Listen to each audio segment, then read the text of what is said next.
राफेलच्या मुद्द्यावरून राहुल गांधींनी पुन्हा एकदा मोदींवर निशाणा साधलाय। राफेल प्रकरणी नवा ईमेल समोर आल्याचं राहुल गांधींनी सांगितलंय, तर मोदी अंबानींचे दलाल म्हणून काम करत असल्याची टीका राहुल गांधींनी केली।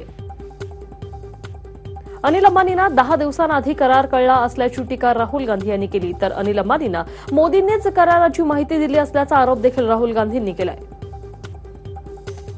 मोदींनी गोपनीयतेचा भंग केला असून मोदींवर देशद्रोहाचा खटला भरला पाहिजे अशी मागणी देखील राहुल गांधी यांच्याकडून करण्यात आली, तर या प्रकरणी मोदींना जेलमध्ये पाठवलं पाहिजे अशी मागणी राहुल गांधी यांनी केली। राफेलचं सत्य हळूहळू समोर येत असून मोदींनी देशाच्या सुरक्षेत तडजोड केल्याचा आरोप राहुल गांधींनी केलाय, तर मोदी जेपीसी पासून पळत काढतायत असा आरोप देखील राहुल गांधी यांच्याकडून करण्यात आलाय। अमेरिकेतल्या गृहनिर्माण प्रक्रियेचा अभ्यास करण्याच्या निमित्तानं अमेरिकेत गेलेल्या अधिकाऱ्यांनी तिथंच मुक्काम ठोकलाय। 18 जानेवारी ते 4 फेब्रुवारी दरम्यान अमेरिकेच्या दौऱ्यावर गेलेले 21 अधिकारी अजूनही परतले नाहीयेत। TV9च्या हाती अधिकाऱ्यांच्या नावांची यादीच लागली आहे। सेलू तालुक्यातल्या बाबुळगाव येथे शेतकरी सुधीर टेकाडे यांच्या शेतीतील तुरीच्या गंजीला रात्रीच्या दरम्यान आली। अनिल सराडे यांनी जुन्या वादाचा राग मनात धरून तुरीची गंजी पेटवून दिली। या घटनेत 50 क्विंटल तुरीचा जळून कोळसा झाल्याने शेतकऱ्यांच्या 2.5 लाखांचं नुकसान झालेलं आहे। या प्रकरणी पोलिसांनी अनिल सराडे याला अटक केली असून पुढील तपास सुरू आहे। रायगड जिल्ह्यातील रोहा येथे धाटाव औद्योगिक वसाहतीत समट्रान्स कंपनीमध्ये भीषण आग लागल्याची घटना घडली। आगीवर नियंत्रण मिळवण्यात अग्निशमन दलाला यश आलं असून आगीत कोणतीही जीवितहानी झाली नाही। धुळ्यात पिंपळनेर शहराजवळ एका एसटी बसचे ब्रेक फेल झाल्यानं बसवरचं नियंत्रण सुटलं। यावेळी बस चालकानं प्रसंगावधान राखल्यामुळे बसमध्ये 60 पेक्षा अधिक प्रवाशांचा जीव वाचलाय। ही घटना सीसीटीव्ही मध्ये टोलनाक्याजवळ सीसीटीव्हीमध्ये कैद झाली। अतिरिक्त आयुक्तांना झालेल्या मारहाणीच्या निषेधार्थ महापालिका कर्मचाऱ्यांनी काम बंद आंदोलन पुकारलं। काँग्रेसच्या नगरसेवकांनी काल अतिरिक्त आयुक्तांना मारहाण केली होती आणि याच प्रकरणी अरविंद मोरे, रवींद्र धंगेकर यांच्यावर गुन्हा दाखल करण्यात आलाय। घरकुलाचा लाभ त्वरित मिळावा या मागणीसाठी अचलपूर नगर परिषदेच्या प्रवेशद्वारासमोर घरकुलाचा लाभ न मिळालेल्या महिला आणि पुरुषांनी आमरण उपोषणाला सुरुवात केली। अचलपूरमधील बिलनपुरा भागातील दलित वस्तीच्या घरकुलाचा लाभ त्वरित मिळावा याबाबत अनेक वेळा मुख्याधिकाऱ्यांना निवेदन देऊनही दुर्लक्ष केल्याचा आरोप उपोषणकर्त्यांनी केलाय। अमरावती जिल्ह्यातील प्रकल्पग्रस्तांची शेती मोठ्या प्रमाणात धरणात केलेली आहे आणि परंतु शासनाने अद्यापही या प्रकल्पग्रस्तांचं योग्य पुनर्वसन केलं नाही आणि त्यामुळे जमिनीची वाढीव रक्कम न मिळाल्याने जिल्ह्यातील शेतकरी, शेतमजूर, बेरोजगारांच्या वतीने अमरावती जिल्हाधिकारी कार्यालयावर मोर्चा काढण्यात आलाय। प्रशासनाकडून कोणताही ठाम निर्णय मिळाले नसल्यानं आंदोलकांनी अमरावती जिल्हाधिकारी कार्यालयासमोर रस्त्यावर रात्रभर आंदोलन केलं आणि या आंदोलनामध्ये महिला, लहान मुलं हे देखील थंडीत रस्त्यावर झोपून आपल्या मागण्यांसाठी आंदोलकांनी प्रशासनाचं व सरकारचं लक्ष वेधलं। परभणीमध्ये आरक्षणासाठी धनगर मेळाव्याचं आयोजन करण्यात आलं होतं आणि या मेळाव्यात धनगर समाजाच्या आरक्षणाची दिशा व राजकीय दिशा व विविध प्रश्नांवर चर्चा करण्यात आली, तर आरक्षण न मिळाल्यास भाजप विरोधी तीव्र आंदोलन करण्याचा इशारा मेळाव्यात देण्यात आलाय। मुंबईला पाणीपुरवठा करणाऱ्या तलावांमध्ये 44% जलसाठा शिल्लक असल्याची माहिती समोर आली। गत वर्षीच्या तुलनेत हा जलसाठा तब्बल 2 लाख दशलक्ष लिटरने कमी आहे आणि त्यामुळे उन्हाळ्यात मुंबईत पाणी प्रश्न पेटण्याची चिन्ह आहेत। मुळशी तालुक्यातील ताम्हिणी घाटामध्ये आरटीआय कार्यकर्ते विनायक शिरसाट यांचा मृतदेह संशयास्पदरित्या आढळून आला। पुण्यातील अनेक जमीन घोटाळे त्यांनी बाहेर काढले होते आणि त्यांच्या जवळच्याच मित्रांनी त्यांचा खून केल्याचं निष्पन्न झालंय। विना हेल्मेट दुचाकी चालवणाऱ्या पोलिसाची बातमी TV9 मराठीवर दाखवल्यानंतर पोलीस अधिकाऱ्यांना खडबडून जाग आली आणि त्यामुळे आता पोलिसांनीही हेल्मेट सक्तीचे आदेश त्यांना देण्यात आलेले आहेत। नागपूरच्या फुटाळा तलाव परिसरातील तरुणींमध्ये झालेल्या मारहाणीचा व्हिडिओ व्हायरल झालाय। क्षुल्लक कारणावरून तरुणींचे 2 गट एकमेकांना भिडले। धुळे शहराजवळील मोराणे फाटा येथे फुकट दारू दिली नाही म्हणून हॉटेल तन्वीच्या मालकावर कुऱ्हाडीने प्राणघातक हल्ला करण्यात आला। या हल्ल्यात हॉटेल मालक बसराज राठोड यांच्या डोक्याला गंभीर दुखापत झालेली आहे। हिंगणघाट उमरेड मार्गाजवळील गिरडगाव जवळ दारू घेऊन जाणाऱ्या कारने दुसऱ्या कारला मागून धडक दिली। यात वाहनाचं नुकसान झाल्याने हटकला साथ दारू घेऊन जाणाऱ्या कार चालकानं दुसऱ्या कार चालकावर चाकूने हल्ला केला। मालेगाव शहरात हातात हत्यार घेऊन दहशत माजवून फरार झालेल्या गुंडांच्या टोळीला पोलिसांनी उत्तर प्रदेशातून अटक केली। या अगोदर काही गुंडांना भिवंडीमधून ताब्यात घेण्यात आलं असून आतापर्यंत 16 आरोपींना पोलिसांनी जेरबंद केलंय। चिंचवडच्या केशवनगरमधील काकडे टाउनशिप समोरील पार्किंगमधून कार चोरीला गेल्याची घटना घडली। या चोरीची घटना सीसीटीव्हीत कैद झाली असून चोरट्यांचा आता शोध सुरू आहे। सटाणा तालुक्यातील ठेंगोडा येथे गावंदर शिवारात महिनाभरात तिसऱ्यांदा बिबट्यास जेरबंद करण्यात वन विभागाला यश आले। गेल्या 6 महिन्यांपासून ठेंगोडा परिसरात बिबट्याचा मुक्त संचार सुरू होता। सोलापुरात मानवी हक्क असुरक्षित असल्याचं पाहायला मिळालं। सफाई कामगारांकडून हाताने मैला उचलण्याचं काम सुरू असल्याचं दिसून आलं। मानवी मैला उचलणे कायद्याने गुन्हा असतानाही हाताने मैला उचलण्याचं काम सुरू आहे। तर जागतिक सूर्यनमस्कार दिनानिमित्त अकोला जिल्ह्यात ठिकठिकाणी विविध कार्यक्रमांचं आयोजन केलं होतं। यावेळी अकोला शहरातील वसंत देसाई स्टेडियमवर शालेय विद्यार्थ्यांनी सामूहिक सूर्यनमस्कार करून सूर्यनमस्कार दिवस साजरा केला। नाशिकमध्ये लष्कराकडून विविध प्रकारच्या तोफांची चित्तथरारक प्रात्यक्षिकं सादर करण्यात आली। नाशिकच्या देवळालीला आर्टिलरी सेंटरतर्फे भारतीय तोफखाना विभागाच्या शस्त्रास्त्रांना कवायतींचे प्रात्यक्षिक सुरू आहे। शिवसेनेला लोकसभेआधी विधानसभेच्या जागा वाटपाचा फॉर्म्युला हवा आहे आणि त्यानंतर लोकसभेच्या जागा वाटपावर बोलू असा हट्टच जणू शिवसेनेने धरलाय। शिवसेना पक्षप्रमुख उद्धव ठाकरे यांनी मोठ्या भावाचा आग्रह कायम ठेवत 1995च्या जागा वाटप सूत्राचा प्रस्ताव भाजप अध्यक्ष अमित शहा यांच्यापुढे ठेवल्याची माहिती सूत्रांकडून समोर आली आहे। आगामी निवडणुकीच्या तोंडावर शिवसेना भाजप युतीचं गुण अजूनही भिजत पडलेलं आहे आणि त्यातच विरोधकांनी एकजूट केल्यानं भाजपने आता शिवसेनेसोबतच्या युतीच्या हालचालींना वेग दिलेला आहे। जागा वाटपावर तोडगा न निघाल्याने काँग्रेस राष्ट्रवादीच्या महाआघाडीत न जाण्याचा राजू शेट्टी यांनी निर्णय घेतलाय। स्वाभिमानी शेतकरी संघटना 9 जागा लढवण्याच्या आता तयारीत आहे। डीएस कुलकर्णी यांनी स्वतःला वृद्धाश्रमामध्ये ठेवण्याची मागणी कोर्टाकडे केली। हाती घेतलेले प्रकल्प पूर्ण करून 2 वर्षात ठेवीदारांचे पैसे परत करू अशी माहितीही डीएस यांनी दिली। तर गेल्या 4 दिवसांपासून पडणाऱ्या बोचऱ्या थंडीचा आता जोर ओसरलेला आहे। मात्र थंडीचा जोर ओसरला असला तरी थंडीची मजा कोकणात अजूनही कायम आहे। रत्नागिरी जिल्ह्यात तापमानाचा पारा आज 18 अंशावर आलाय। थंडीमुळे कोकणात धुक्याची चादर पाहायला मिळाली। फेब्रुवारी महिन्याच्या दुसऱ्या आठवड्यात सुद्धा नागपुरात थंडी कायम आहे। साधारणतः या काळात विदर्भात कडक उन्हाळ्यास सुरुवात होत असते, मात्र यावेळी निसर्गाच्या बदलामुळे अजूनही थंडी कायम आहे। उत्तरेकडून येत असलेल्या थंड वाऱ्यांमुळे वातावरणात गारवा निर्माण झालाय। तर पुण्यातील थंडी आता काहीशी कमी झाली, त्यामुळे हुडहुडी भरलेल्या पुणेकरांना थोडासा दिलासा मिळालाय। पुण्यात 10.6 अंश सेल्सिअस किमान तापमानाची नोंद झाली आणि त्यातच ढगाळ वातावरण असल्यानं थंडी अजून कमी होण्याची शक्यता आहे। तर मुकेश अंबानींच्या घरी पुन्हा लग्नाची लगबग सुरू झाली। आकाश अंबानीची पत्रिका घेऊन अख्खं अंबानी कुटुंब सिद्धिविनायकाच्या चरणी आलं होतं। एका विवाहितेवर अत्याचार केल्याच्या आरोपावरून एमआयडीसी पोलीस ठाण्यातील कॉन्स्टेबल मधुकर आव्हाड याला अटक करण्यात आली। एका बड्या मॉलमधून चॉकलेट चोरल्याचा आरोप या महिलेवर होता। या प्रकरणात पुन्हा अटक करण्याची धमकी देत त्याने तिच्यावर अत्याचार केला। कॉम्रेड गोविंद पानसरे या हत्या प्रकरणी कोल्हापूर एसआयटीनं आता आणखी 4 जणांवर दोषारोपपत्र दाखल केले।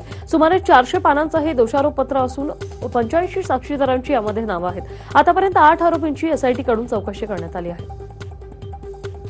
कोरेगाव भीमा हिंसाचार आणि माओवाद्यांशी संबंध असल्याचा आरोप असलेले डॉक्टर आनंद तेलतुंबडे यांनी अटकपूर्व जामिनासाठी मुंबई उच्च न्यायालयात दाखल केलेल्या जामीन अर्जावर आता 22 फेब्रुवारीला सुनावणी होणार आहे आणि त्यामुळे तेलतुंबडे यांना 22 तारखेपर्यंत अंशतः दिलासा मिळालाय। 2003च्या मुंबई जवेरी बाजार बॉम्ब प्रकरणातील आरोपी मोहम्मद हनीफचा कारागृहात शिक्षा भोगत असतानाच उपचारादरम्यान मृत्यू झाला आणि त्याचा मृतदेह त्याच्या नातेवाईकांच्या स्वाधीन करण्यात आलाय। 6 वर्षांपासून तो नागपूर मध्यवर्ती कारागृहात बंदिस्त होता। TV9 मराठीच्या ऑपरेशन मुद्रामध्ये राज्यातल्या बँकांचं पितळ उघड पडलंय। 12 राज्यात मुद्रा लोन दिलंच जात नसल्याचं उघड झालंय आणि मुनगंटीवार आज कॅबिनेटमध्ये याबाबत मुद्दा देखील मांडण्याची शक्यता आहे। कोल्हापुरात TV9 मराठीच्या लाल किल्ला या कार्यक्रमात गोंधळ झाला। शिवसेना राष्ट्रवादीचे कार्यकर्ते हमरी तुमरीवर आल्यानं एकच गोंधळ उडाल्याचं चित्र निर्माण झालं आणि या प्रसंगी कार्यक्रमाला गालबोट लागला। मराठी माणूस मुंबईतून हद्दपार झालाय। कल्याण, डोंबिवली, अंबरनाथ या पट्ट्यात त्यांचा ओढा वाढल्यानं मुंबईतील मराठी टक्का कमी झाल्याचं समोर आलंय। तसंच हिंदी भाषकांचा टक्का वाढल्याचं देखील वास्तव समोर आलंय आणि त्यामुळे मराठी माणूस हा मुंबईतून हद्दपार झालाय असंच म्हणावं लागेल। मी शहरी बाबू, शेतात पीक कसं येतं, पेरणी कधी आणि कशी करतात हे काहीच माहित नाही, असं वक्तव्य युवा सेना प्रमुख आदित्य ठाकरे यांनी उस्मानाबाद येथे केलं.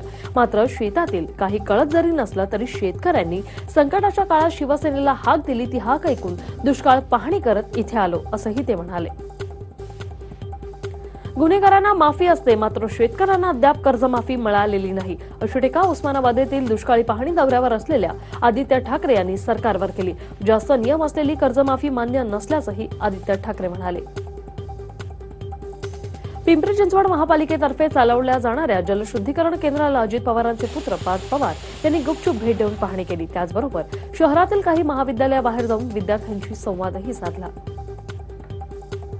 15 वर्षाच्या काळात काँग्रेस राष्ट्रवादीने फक्त इंडोसफ्लान विष पिण्यासाठी शेतकऱ्यांना पैसे दिले होते. किमान मोदी सरकार चहा पिण्यापुरते तरी पैसे देते, असं उत्तर टीका करणाऱ्या विरोधकांना कृषी राज्यमंत्री सदाभाऊ खोत यांनी नांदेडमध्ये दिलंय. पालघरमधील सभेत प्रकाश आंबेडकर यांनी पुन्हा आरएसएसवर जोरदार टीका केली. आमचा लढा यशस्वी होत असल्यानं आरएसएसच्या पोटात दुखत असल्याचा आरोप त्यांनी केलाय. संविधान बदलण्याचा नारा आरएसएसचा असल्याचा आरोप त्यांनी केलाय. नेत्यांनी पालघरमधील आदिवासी नेत्यांना फसवल्याचा आरोप प्रकाश आंबेडकर यांनी केलेला आहे. 14,000 कोटी आदिवासींवर खर्च झाले असते तर कुपोषण नसतं, असं देखील आंबेडकर म्हणाले. विकास करायचा असेल तर कॉन्ट्रॅक्टर नसणारा मुख्यमंत्री हवा, असा टोला देखील फडणवीसांना लगावला गेलाय. पुण्यात संजय काकडे यांनी अजित पवार यांची भेट घेतली. यावेळी काकडे यांनी पुन्हा भाजपवर टीका केली. भाजपनं माझा वापर केल्याचा आरोप काकडे यांनी केला. मुख्यमंत्री मला भावासारखे आहेत, पण भावानंच लाथ मारल्याची टीका काकडे यांनी केली. सोलापूरच्या सिव्हिल हॉस्पिटलच्या बी ब्लॉकमधील 8 व्हेंटिलेटर बंद असून केवळ 4 व्हेंटिलेटरवरच अतिदक्षता विभाग सुरू आहे. त्यामुळे सिव्हिल हॉस्पिटलमध्ये येणाऱ्या रुग्णांच्या जीवाशी खेळ सुरू आहे.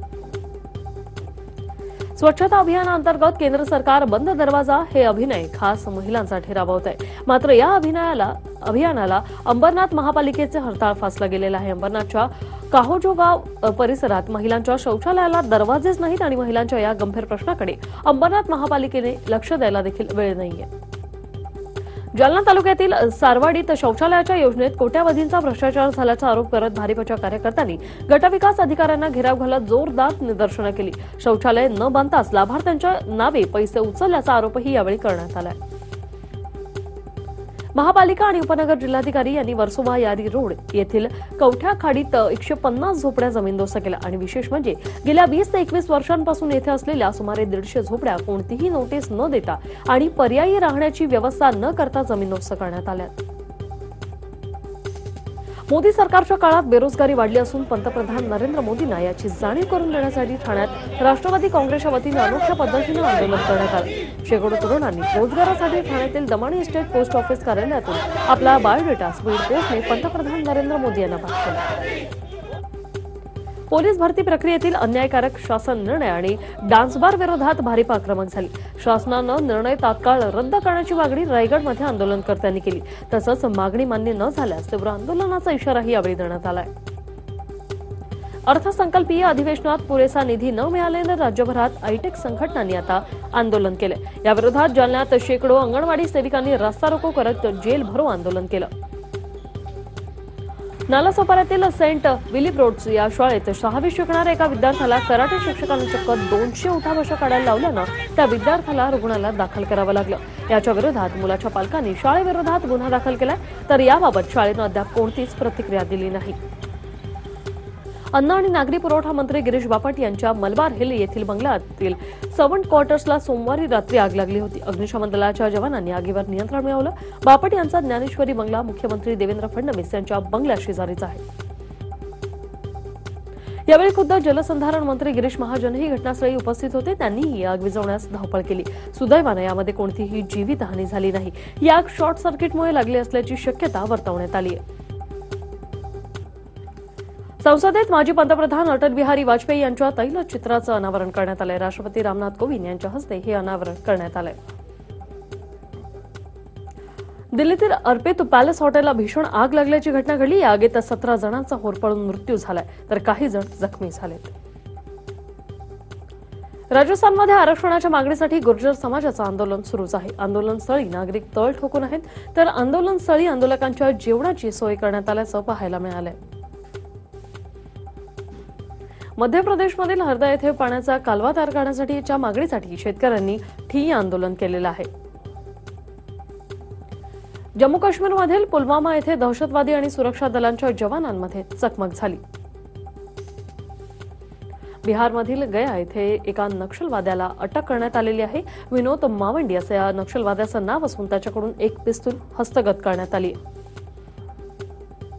ओडिशामधील बारीपाडा येथे 37 शालेय विद्यार्थ्यांना अन्नातून विषबाधा झाली. सरस्वती पूजेनिमित्त देण्यात आलेल्या प्रसादातून ही विषबाधा झाल्याचं समोर आलंय आणि या सर्व विद्यार्थ्यांना रुग्णालयात दाखल देखील करण्यात आलंय. अहमदाबादमध्ये भाजप अध्यक्ष अमित शहा यांच्या हस्ते मेरा परिवार भाजप परिवार या मोहिमेचं उद्घाटन करण्यात आलंय. गुजरातमधील वडोदरा येथे फळे व भाज्यांचं प्रदर्शन भरवण्यात आलं होतं आणि यावेळी प्रदर्शनात फळांपासून आणि भाज्यांपासून विविध प्रकारची चित्र देखील काढण्यात आली होती. देशातील सर्वात वेगवान ट्रेन 18चं तिकीट दर जाहीर झाले असून या ट्रेनने दिल्लीहून वाराणसीला एसी डब्यातून प्रवासासाठी 1850 रुपये निश्चित करण्यात आले आहेत, तर एक्झिक्युटिव्ह क्लासमधून प्रवासासाठी 3520 रुपये मोजावे लागणार आहेत. टर्कीच्या इस्तानबुलमध्ये सोमवारी टर्की सैन्याचं हेलिकॉप्टर रिहायशी भागात कोसळलं आणि या घटनेत 4 जवानांचा मृत्यू झाला. हा अपघात कशामुळे झाला याचा तपास सध्या सुरू आहे. बेन्सियामध्ये तुफान बर्फवृष्टी झाली असून रस्त्यात ठिकठिकाणी बर्फ साचलेला आहे आणि त्यामुळे इथल्या वाहतुकीवर मोठा परिणाम झालाय. तसंच हवाई वाहतूकही ठप्प झाली, तसंच आर्थिक व्यवहारही मंदावलेत. ईपीएफओ आपल्या 6 कोटीहून अधिक अंशधारांसाठी आर्थिक वर्ष 2018 ते 19 मध्ये कर्मचारी भविष्य निधीवरील 8.55% व्याजदर कायम ठेवण्याची शक्यता आहे. मारुती सुझुकीच्या अर्टिगाचं लवकरच नवं इंजिन तिला जोडलं जाणार आहे. मारुती अर्टिगा 1.5 लिटर डिझेल इंजिनासह बाजारात उतरणार आहे आणि हे नवं इंजिन 6 स्पीड मॅन्युअल ट्रान्समिशनचं असणार आहे.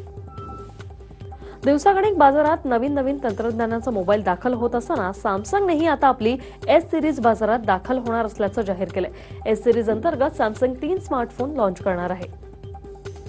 सध्या अल्पवयीन मुलांकडूनही इंस्टाग्रामसह सर्व ॲपचा सर्रास वापर होतो. इन्स्टाने एक नवीन फीचर आणलेलं आहे. सेन्सिटिव्ह स्क्रीन असं या फीचरचं नाव असून अश्लील फोटो व्हिडिओ हे युजर क्लिक करत नाही तोपर्यंत ब्लर दिसणार आहेत. पंतप्रधान नरेंद्र मोदी यांनी उत्तर प्रदेशातील वृंदावन येथे गरीब विद्यार्थ्यांना जेवण वाढलंय. वृंदावनमध्ये चक्रोदय मंदिरात अक्षय पात्र फाउंडेशनकडून या कार्यक्रमाचं आयोजन करण्यात आलं होतं.